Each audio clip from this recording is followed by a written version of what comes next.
warahmatullahi wabarakatuh. Halo semuanya. Perkenalkan, kami dari kelompok 1 ingin membahas tentang dampak perubahan iklim dan pemanasan globalisasi terhadap migrasi plankton. Dengan saya sendiri Lukman Hakim dan rekan-rekan saya Okta Ramayasti Widya, Ainisa Siapi Sinaga, Salsabila Rahma, Andini Salsabella, Dinda Ajalita Purnakasari, Putri Sri Rizky, Zahra Nita Haryanto, Riyama Kristina Pemerintahan, Ina Noviola Sari, Najihan Alaisi, Intan Nuraini, Marlina Margaret Pandiangan, Elza Aprilani, Rinda Juliana. Selamat menyaksikan. Plankton merupakan organisme mikroskopis yang hidupnya melayang di perairan. Plankton terbagi menjadi dua. Yang pertama ada fitoplankton dan zooplankton. Fitoplankton berperan sebagai produsen utama oksigen di perairan, sedangkan zooplankton berperan sebagai makanan bagi ikan-ikan yang kecil. Fitoplankton menghasilkan energi melalui fotosintesis, sedangkan zooplankton memakan fitoplankton. Tanpa plankton, kehidupan di laut tidak akan berjalan dengan normal. Perubahan iklim adalah perubahan jangka panjang pada suhu, curah hujan, dan pola cuaca di bumi akibat aktivitas manusia, terutama karena peningkatan gas rumah kaca seperti karbon dioksida dan metana. Pemanasan global adalah peningkatan suhu rata-rata bumi yang diakibatkan oleh penumpukan gas-gas rumah kaca di atmosfer. Hal ini menyebabkan peningkatan suhu air laut dan menyebabkan merubah kondisi lingkungan plankton itu sendiri.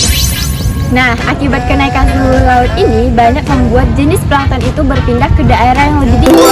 Akibatnya, perpindahan jenis plankton tidak merata dan ekosistem terganggu. Ketika plankton berpindah, maka ikan kecil mengalami kehilangan sumber makanan utamanya. Hal ini mengakibatkan tingkat konsumsi tertinggi seperti mamalia, paus, dan ikan besar itu terganggu. Sehingga seluruh rantai makanan itu akan terganggu. Plankton biasanya bermigrasi secara vertikal mengikuti cahaya dan suhu. Namun, akibat dari perubahan iklim, migrasi ini juga terjadi secara horizontal ke wilayah yang lebih sesuai suhunya dan kadar nutrisinya. Contohnya ada pada Laut Arktik, yang dimana karena pemanasan tersebut fitoplankton bermigrasi ke arah utara. Sedangkan pada perairan tropis, beberapa jenis plankton cenderung turun drastis karena suhu yang tinggi.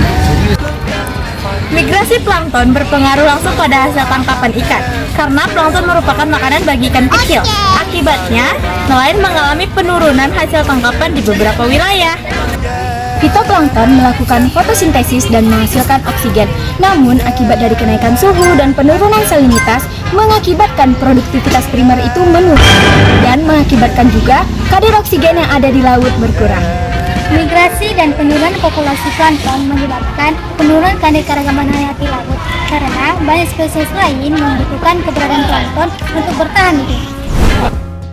Para ilmuwan menggunakan citra satelit dan sensor laut untuk memprediksi pola migrasi plankton. Data ini penting untuk memprediksi dampak perubahan iklim terhadap ekosistem laut di masa yang akan datang. Upaya global seperti pengurangan emisi karbon, penggunaan energi terbarukan, dan perjanjian iklim internasional menjadi cara penting untuk menahan atau menekan laju pemanasan global. Di tingkat lokal, pencemaran laut dapat berkurang dengan cara menanam mangrove, mengurangi pencemaran, dan mengurangi energi agar emisi karbon dapat berkurang. Karena hal kecil dapat berdampak besar untuk aku, kamu, dan kita semua. Perubahan iklim terjadi hingga makhluk sekecil plankton. Jadi, marilah kita jaga bumi dan laut kita bersama. Karena dari planktonlah kehidupan laut bermula. Terima kasih sudah menonton video pembahasan kami. Semoga bermanfaat ya. Bye!